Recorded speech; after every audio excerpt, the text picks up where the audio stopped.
This Airsoft GI TV episode is brought to you in part by G&G Armament and TSD Airsoft.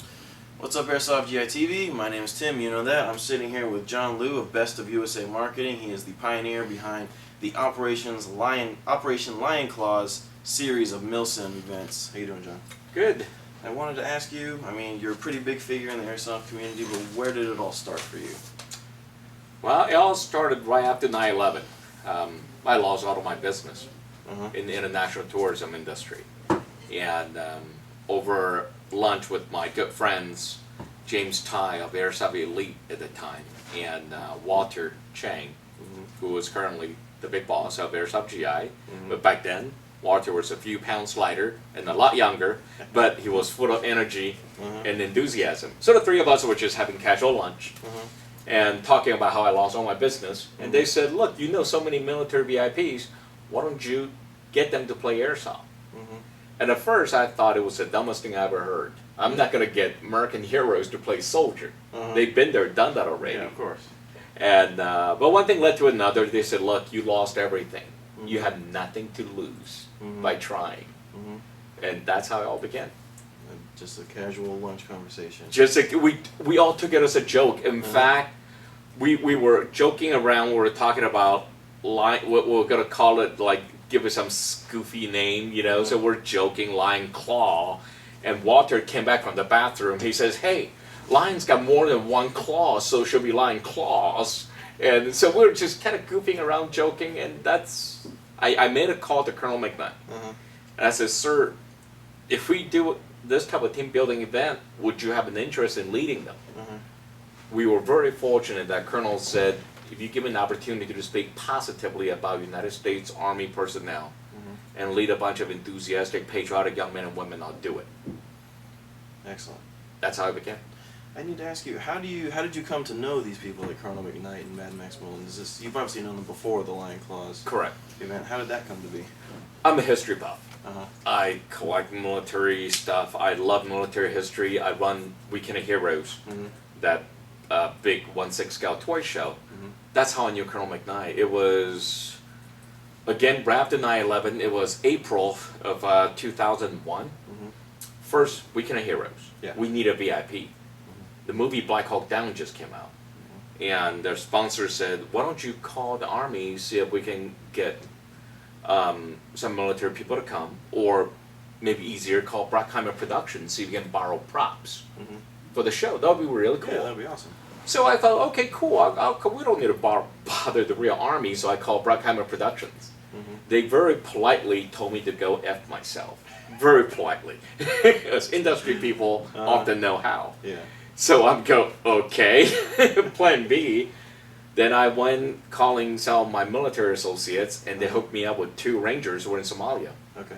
They all live in Texas, but they weren't doing too well. You know, they're suffering some, you know what I'm talking about. Yeah, and of course. then I'm sitting here going, wow, you know, now I get nothing. So maybe I should just call Fort Benning and ask for Colonel McKnight. Why not? Go to the man directly. Again, it was kind of one of those dumb ideas. It's like, wow, hell, if I can't get a date, I'm just gonna ask for the prom queen. See, the queen would go out with me, and that's how it happened. At first, the military, of course, are very protective of him.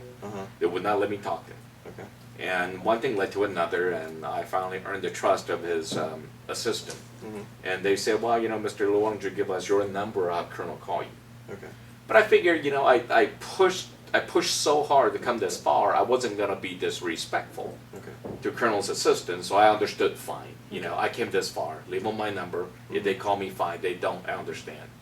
Colonel McKnight called me within 10 minutes. Really? We had a 45-minute conversation. Excellent. And we've been great friends ever since. That's a long time ago. Yes. That's great. I wanted to ask you, because some of our viewers are kind of young, and maybe not all of them play Airsoft religiously. Can you explain what MILSIM is, and why maybe it's different than, you know, other types of play in Airsoft? I think military simulation, there's so many different forms, you know, from the paintball days. That's how we started MILSIM, was at SC Village. Way back. We created Vietnam MILSIM. And the concept of MILSIM can be translated in so many different ways. I guess the most basic way is to emulate the military in terms of tactics, in terms of movement, in terms of discipline and honor. Uh-huh. That's how we perceive. People perceive it differently, and that's how we came about. We wanted to follow their footstep, particularly with the honor and the planning, the strategy. Because in the olden days when you play paintball, it's blue team, red team, bang, go, shoot each other. I mean, what is the fun in that? Exactly. You gotta put a little bit into it, let people think a little bit. It makes it more challenging. I agree completely. I need to ask you, when I heard about the AO for Operation Red Storm, I almost lost it. Can you give us a little preview about this new op coming up? Yes, this is something West Coast has been longing for. Uh-huh. The good thing with us is our track record reflect all the different pieces of line clause in Irene we have done that we submitted that for approval. We got approved. Excellent. And that AO is very sweet. You have dormitories, you have infirmary, boiler room. I mean, we talking scaffolding stairs that go straight up. It's just very sexy place. School, classrooms, and it's gonna be fun.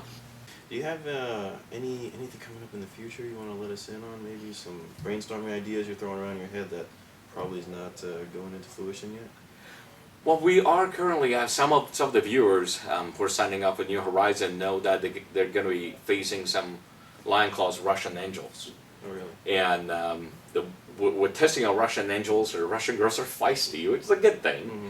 And then we're grooming our American angels more and more. By this November, it's going to be Russia versus USA.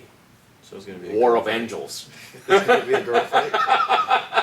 Well, it's not going to be all girl fight, and guys can pick size. It's going to be interesting. We're also working on the Airsoft Road Show, because a lot of viewers out there are familiar with our line called Angel Sierra, and so from that concept, some of our sponsors been approaching us about Airsoft Road Show. That could be international. We'd love to fly to Sweden and cover Burgett. Oh, that'd be great. And we'll cover Pine Plains and New York, Lion Claws or Irene and whatnot, and so all the viewers at home can enjoy it. That's great. John, it's been a pleasure having you here. Thanks very much. Thank you so much. Thank you. Airsoft GI would like to take a moment and thank our sponsors, Echo One USA and ZShot.com.